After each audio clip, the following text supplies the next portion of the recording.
Hi guys, Jordan from P&P Campers. I'm going to do your handover video on your new Venture Rio Sand. So under the bonnet here we've got your power steering fluid on the left hand side just here. Washer fluid just in front of that here. Engine oil goes in through this cap just here at the top of the engine. And your engine oil dipstick is this one just here with the orange top. Engine coolant sits in this reservoir here at the top. Your air filter sits inside this box just here, and you've got your brake fluid attached to the servo just down the back there. Your engine starter battery is this one over here, the Halfords branded battery. Your leisure battery is separate and that's inside the van, and I'll show you where that is when we get in there. The bonnet release on these vans is a little bit awkward to see, but it's the red pulley just here at the very back, and your little OBD reader is just there in front of that. You have got a fire extinguisher down here, but I have had to fail it on the hab sheet because it looks out of date and it's not really very accessible when you're in the vehicle. Your heating external vent is this one just here. That's a streamer on it. Fresh water inlet is this one just here, and you have got a key in there to lock that up with once you've put that back on. It's your gas locker, so you've got space for 2 of these 6 kilo propane bottles if you want to. 2018 is the date on this pigtail, so you've got till 23 to replace that. Turning it on is anti-clockwise around to the left, and clockwise right is turning it off. So that's that in there. That's all sort of securely in there, and the bottle is completely full, so you've got a long time to use that up with. Your flush fluid goes inside this reservoir at the top, and again you've got a key in there to turn that up to lock it. Toilet cassette locker is this one just here, so you literally get it pulling out by lifting up on this little yellow tab and then pull the entire thing towards you. Once you start emptying it out from here, you need to hold down the little yellow button at the back there whilst you do that, and this little yellow bit here gives you access to the inside of the cassette. So that's basically what happens when you open the flap inside on the actual toilet. You basically just turn that there. It's a rear door van, so you've got the access to the back of the van just there, and you've got a bit of a step up there with the tow bar mountings as well. But I'll just show you around the other side. 2 fridge vents are just here, and I've got it lit up on gas at the moment, and there's warm air coming out through this little vent just here, which is the exhaust for the fridge. And your hookup point is here, so that'll give you access to using your 240 volt sockets, and your charger will come on automatically as well. Diesel filling point is on this near side. You need the ignition key to get that out. Wastewater drain is this one just here with the grey end, and the freshwater drain is on the other side with the black end. So I'll show you around the inside of the van. So we've got your control panel up here, which is all nice and simple, easy to use. You've got a main on and off switch just up here in the top right. Outside light switch, which I don't think there is any on here, but there's a button there for it if you ever did. Outside light switch and inside light switch, and the only other one is your pump switch there. So as long as you've got your power on and your internal light switches on, you can use any of your lights inside the vehicle. So they've all got their own switches on them. See there, even these bigger ones at the top, they've all got their own buttons attached to them. They're all working because I've literally just finished the habitation check about an hour ago, so everything's working in the van. Your skylight, the main skylight, opens up by literally opening these 2 sort of lock bits there, and then just push it up with this handle, and then you can put that back away like that, and that's how that opens. Pull the handle back towards you and then just slowly pull it down. Try not to slam it down. Handle back up, locks over. So yeah, anyway, so back to the control panel. If you want to have your water coming through the tap, you obviously need to have this pump switch on and water in the tank. At the minute it is empty, so just so you know that. You've got at the top here a button that tells you the temperature, so it's 13. battery level. So you've got a caravan symbol there and a battery. So that's saying that the caravan battery or your leisure battery is at 12.9 volts, which is really good. And your vehicle battery is at 12 volts, which again is absolutely perfect for a resting rate. Fresh water, that is something I will tell you about. It does say that it's 80% full, even though it's empty. To be completely honest with you, it's you know, it's not a brand new van, and that's the kind of thing that does happen. All it is there's some sort of inside the water tank, which is just down underneath the floor down here. You've got some prongs inside the tank, which are supposed to tell you when the water touches it to give you the level reading. But over the years they do corrode, and there's not a huge amount you can do about it. Apart from sort of filling up the tank with sort of Coca-Cola and things like that kind of thing.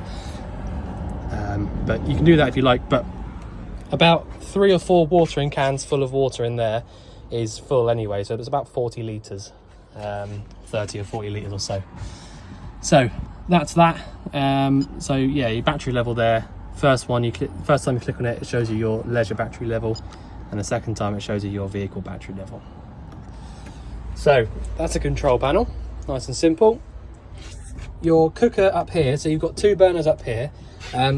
The dials for the burners, this is the closest one here, and this is obviously the back one. The middle one here is for your grill, which is underneath here. You've got an ignition switch for all 3 of those. So this button over here doesn't only do these hobs at the top, it also lights the grill up. So I've obviously had all of that on, and it all works exactly how it should. You've got your 3-way fridge down here. So the 2 main ways of using the fridge are gas and electric. So, or well, gas and 240 volt electric anyway. So basically, if you want to light the fridge up on gas, I'll switch it off now because I've got it lit at the moment. If you want to light it up on gas, all you need to do, there's a couple of ways of double checking that it's definitely lit. First way is you've got a little hole down here, which you can actually physically see the flame down. So basically, this is how you light it up, assuming that your gas is switched on, obviously. Ignition switch goes on like that. You can see it flashing, and you can actually hear it flashing, hear it clicking as well. When you push in around to the left on this dial, ignition switch turns off, and you can hear it not clicking anymore. And basically that just means that the flame is on, because anytime that the flame's lit, that igniter won't work. Let go of it after a few seconds, like I just did. And then you can have a little look in there, and you'll see, sometimes a little bit awkward to see on the videos. There you go, you can see a nice little blue flame in there. So yeah, they can be a little bit awkward to see down there, but basically, as long as you've got your ignition switch on and that round to there and it's not clicking, that means it's lit. I would advise you to leave that button on, because if for some reason the flame gets blown out, you'll notice straight away it will start to click like that. And then you can sort of rectify it from there. Make sure that you turn your ignition switch off once you have turned the gas off, because obviously that will drain your battery out after a little while. So the other main way of using the fridge, the only other way that's actually going to get the fridge cold on its own, is if you have a hookup cable plugged in, you can use this green switch just here. If the hookup's plugged in and you turn that on, you'll get a light inside it, which is like, you know, it will shine up quite bright. To sort of show you that it's definitely on electric. Like I said, obviously that will only work when your hookup is plugged in, and so, you know, the gas and the 240 volt electric switch here are the only 2 ways that the fridge will get cold, like on their own. If you've already got the fridge cold with everything inside it already cold, and you're going to drive the vehicle somewhere, you can use this little red switch over here on the left to keep the fridge cold whilst you're driving, basically, is all that does. But to be completely honest with you, it's the same on all the fridges, but the 12 volt one just on the very left hand side, the red one, isn't really much cop. So when you get to where you're going, you need to switch it back over to either the electric on the green switch there with your hookup plugged in, or turn your gas back on and light it up on the gas. So that's the fridge. That sort of leads me on to my next point as well, actually, with the gas. Obviously switch it on and do whatever you like when you're at home or if you're at a campsite, whatever, but before you start driving, you absolutely have to turn it off before you start driving. If you drive around with the gas on, and you had a crash or something like that, if any kind of gas pipe in the back of the vehicle gets split, then obviously you're going to have LPG gas pumping out into the van or outside the van. So you absolutely need to turn the gas off before you start driving. It's really important. Wardrobe here is just for storage. You've got your awning winder in here, which I have had out and I have lubricated it. So I've had the legs down and locked up properly and things like that, so it works exactly how it should. Just to point out as well, we haven't tested any of this stuff in the cupboard, so if it doesn't work, you know, unfortunately that's just kind of how it is. We don't test any of the stuff that they leave behind. I've got no doubt that it probably does work perfectly fine, but there you go. I just thought I'd let you know that we don't test any of that sort of stuff. Just checking if there's anything to show you up and over here, which I don't think there is. Right, so the next thing to show you is your heating. So the heating is really, really simple. Basically, you've just got a little heater that sits underneath this seat here. And it's a Trumatic E is the system that it is. So essentially, if you turn this dial up 1 or up 2, straight away you get cool air pumping out through this little vent down here. And that one as well. You can turn it so it's on. So yeah, going up on that outside ring is literally just basically cool air, sorry. So if it's a really hot day and you want a little bit of cool air to pump around the vehicle, you can just go up to one of these two fan symbols, back to the middle for off. If it's cold and you want to put the heating on, have your gas on obviously, and either go 1 down or 2 down, and then essentially the little heater down there will start blowing the air exactly how it would if you went up, but you get a little flame in there as well. A little bit of heat will come out to that outside vent that I showed to you, and that's it. It will literally just warm up and then start pumping hot air around through those vents. So that's that. Right, so let me just taking a couple of bits off. Oh, give me a second. Right, let me just take this off here. So, just going to use your table as a little bit of support for that. So, underneath this seat just here is all of your electrical goodies. The leisure battery sits underneath this box, so I'm not going to take that off. It's literally just a battery. So that's that. You've got your charger here. So if your electric hookup was plugged in, you'd have a little red light down here, just where my finger is, and that just proves to you that your leisure battery is being charged up. Your trip switches are here. So again, if you had the electric hookup plugged in and nothing was working, have a little look on, make sure this little black switch is upright, like it is now. And you've also got your 12-volt fuses, which is over here on the right. So basically, if you sort of tried to put your control panel on and the pump wasn't working or something like that, you can have a little look in here and just make sure that all the fuses are okay. They have all got a little symbol above them or below them to tell you what they do, but you know, obviously if you get any issues, just let us know and we'll sort it out for you. But just thought I'd let you know that that is there if you wanted to have a little look for yourself, or if you couldn't get to us. Water pump is this one just here, and so you see there it's actually quite new by the looks of it, so you shouldn't get any problems with that. So yeah, that's all of your electrical goodies down there. The bathroom, you have got a light in here, but to be honest, it's really, really simple in here. You've got a separate pump for the toilet system. You've got your separate flush fluid that's up the top there. But essentially, press the button for your flush fluid, and then when you empty it out from here, open like that, and then literally just close it up. Now it's really important to close that back up again when you've finished, because you'll basically, if you don't close it, it kind of locks itself in position, so you can't take it out from the outside again. So you need to make sure that you close that up whenever you're finished.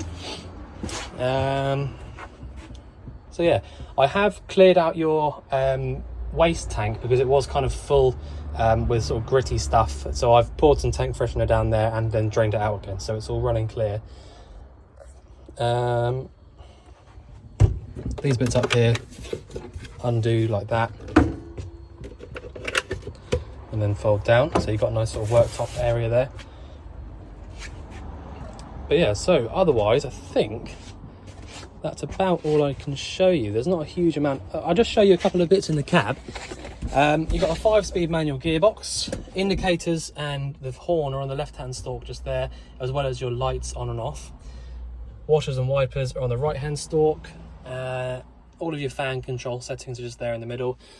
This bit here opens up and goes in a little bit for a little sort of like ashtray bit. The Fiat original single DIN head unit is just there, and your hazard lights and, well, the other button there won't do anything, but the hazard light switch is that one just there, the red switch.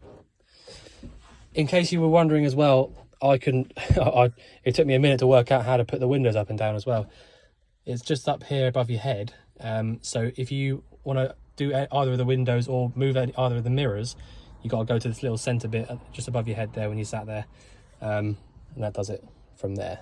Because I was trying to work out why I couldn't find a switch or a lever, and it's because it's up there. So loads of storage over the cab up here. You have actually got space for a that'd be for a fire extinguisher, so if you wanted to put it in a better position than down there next to the seat, you can put it up there where it probably originally was. I have written on the habitation sheet the carbon monoxide alarm here. Unfortunately, it does look pretty new, and I've got no doubt that it probably is new, but there's no date written on it as to when it was fitted, so I had to fail it because I've got no idea, you know, how old it is. I'm sure it's probably quite new, but there's no way of me knowing. So I've had to fail that. And your smoke alarm over here is fine. You got till 2028, I believe, to replace that one, so that's all good. But obviously, because it's all in one tick box, I have to fail it because it's one of them's no good. So that's the only thing on that. And so yeah, I think that's about it. I'll put all this stuff back together in just a minute. But yeah, the main things are really make sure you turn your gas off before you start driving. 240 volt, the green switch on your fridge, and the gas on the right hand side are the two ways to actually get the fridge cold. And make sure that you turn your pump switch off when you finish using it, just in case it runs on and sort of burns out. So pump switch off when you're not using it, lights, main power, turn your gas off, make sure everything's sort of closed up and secure, and then you're on your way. Really, it's all nice and simple. A really nice little quality van. I haven't had to fix anything really. You know, the heater was working brilliantly, the fridge has worked exactly how it needs to. Yeah, literally the only thing I've had to do really is adjust up a couple of your blinds, and that was it. So it's obviously been looked after quite well. And yeah, so if you think there's anything I've missed out or anything you want going through again, just let us know. But otherwise, I look forward to seeing you soon to collect your van. Thanks very much.